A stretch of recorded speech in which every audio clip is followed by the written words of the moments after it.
আমার ফেসবুকের বেশিরভাগ ভিডিওতে আমি কোনো না কোনো রান্নার ভিডিও দেখাই। কারণটা হলো আমি আর আমার দিদি দুজনেই আমরা রান্না করতে খুব ভালোবাসি। তাই যেদিন একটু সময় পাই কিংবা যেদিন বাড়িতে থাকি সন্ধ্যার সময়, সেদিনই আমি কিংবা দিদি দুজনের মধ্যে যে কোনো একজন কোনো না কোনো রেসিপি ট্রাই করি।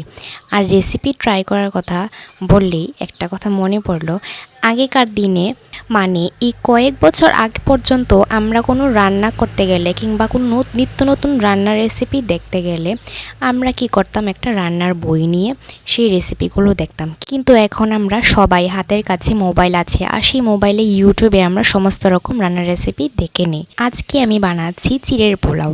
তার জন্য আমি নিয়ে নিয়েছি আলু, মরিচ, লেবু আর আদা কুচি। আর গরম মশলার মধ্যে থাকছে দারচিনি আর লং। আর সাথে ফ্লেভার এড করার জন্য কাজু বাদাম, নারকেল, কারি পাতা, মৌরি এবং কিশমিশ। আজকের এই পুরো রান্নাটা আমি করছি সরষের তেল আর সঙ্গে কিছু মশলা আর ঘি।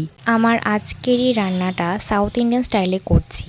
দেখেই বোঝা যাচ্ছে যে এই রেসিপিটাতে কারি পাতা, নারকেল, কাজু বাদাম রয়েছে। এই রেসিপিটাতে চাইলে গাজর, ক্যাপসিকাম এগুলো অ্যাড করা যেতে পারে। এখানে আমার পোলাওটা একদম রেডি। শুধু ভালো করে একটু মিশিয়ে উপর দিয়ে দেবো একটু লেবু অ্যাড করার পরে এই পোলাওর টেস্টটা দ্বিগুণ পরিমাণে বেড়ে যাবে। আমার এই রান্নাটা দেখে কেমন লাগলো নিশ্চয়ই জানাবেন। দেখা হচ্ছে আবার পরবর্তী ভিডিওতে।